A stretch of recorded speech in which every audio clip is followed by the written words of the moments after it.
I'm Bernie from Crafter's Companion. Today I've got one of our quilting pattern guides.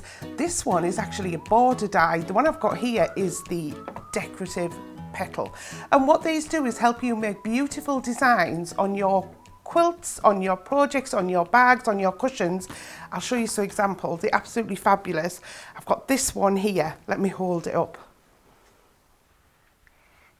So you can see there how you've done your quilt to your liking, but then you need to quilt those pieces together. And if I just show you this section here, we've used a lovely, beautiful variegated thread, and it actually, what it's doing is stitching your 3 layers together, but then it's actually making that design all over, and then you can create wonderful designs with it.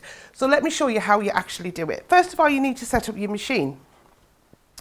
So if you've got an extension table, pop the extension table on. If you haven't, don't worry, you could put some books around it, or you may have a table that you inset your machine into. If you can drop the feed dogs on your machine, you're going to drop the feed dogs. And you're also going to put on a low shank or a high shank foot. And if I show you this one here, this is what they're going to look like, something of that sort. And that's going to help you do your free motion sewing. You can also shorten your stitch length to 0 if your machine has that facility. So I've already got mine set up on my machine. So I'm going to get my quilting pattern guide. And I've got a piece of 2 layers of fabric here and the wadding. And I've used our stick and spray just to stick those together. So that's in effect your quilt sandwich. And the reason why you do quilting on a project is that when it goes through the washing machine, the wadding actually stays in place. So if you've ever bought an item and it's all bunched into one corner or something, it maybe doesn't have a lot of quilting on there. So by doing this, you know, when we first start, we do straight lines, but now we've got these beautiful patterns that you can do. So if I show you on the guide at first, what you can see is there's like a crosshair on there, and what that's doing is that's helping you decide where you're going to put your project. So obviously I've got plain fabric here, but if you've got a border strip or you've got squares or rectangles or something, what you can do is line these up along the seams. Alternatively, what you can do is use a ruler or a reference guide to actually draw a grid on there for you to help line up where you want your design. So let's take it to the machine. Because we've got this groove in here, what happens is that foot will actually sit in that groove. So as you're stitching round, you can't go off. It's going to form that pattern perfectly as you go.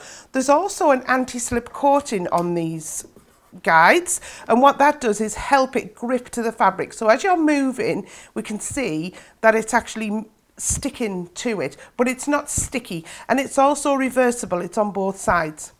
So whichever way you prefer to put it under your machine, you might angle it one way and think, oh, I can't get around there because your machine doesn't have a very big throat. That's the purpose of these, will fit because you can move them around.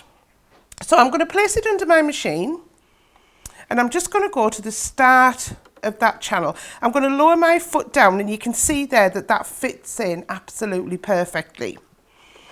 So I'm just going to start. I do a few stitches on the spot just to anchor it. And then all you're going to do is stitch and just follow. Just let the foot hug the side of the pattern guide. And then just keep working around. And you get to the other end. And then if you're only doing one, again, do a few stitches on the spot just to secure it in. If I then take that out of the machine, just cut my thread. And we can see there that we've actually formed that design. So if I bring one of those quilts back in, you can actually see that pattern, and it's making that lovely decorative design. Now the other thing is you can do it continuously.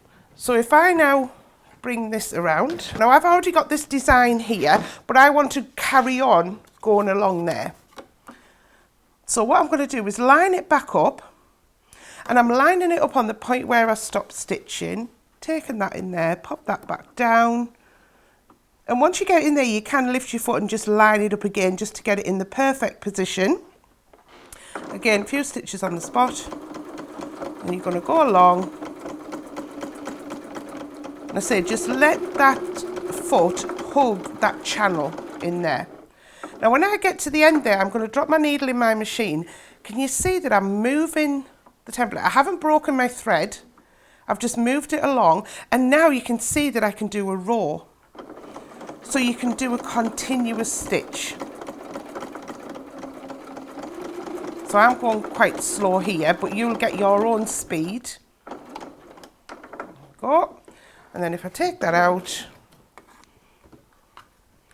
we can see there that we've got a continuous strip, and that's where it's ideal for your borders. So you can work your way along your project to get your borders done, or alternatively you can do those individual petal shapes.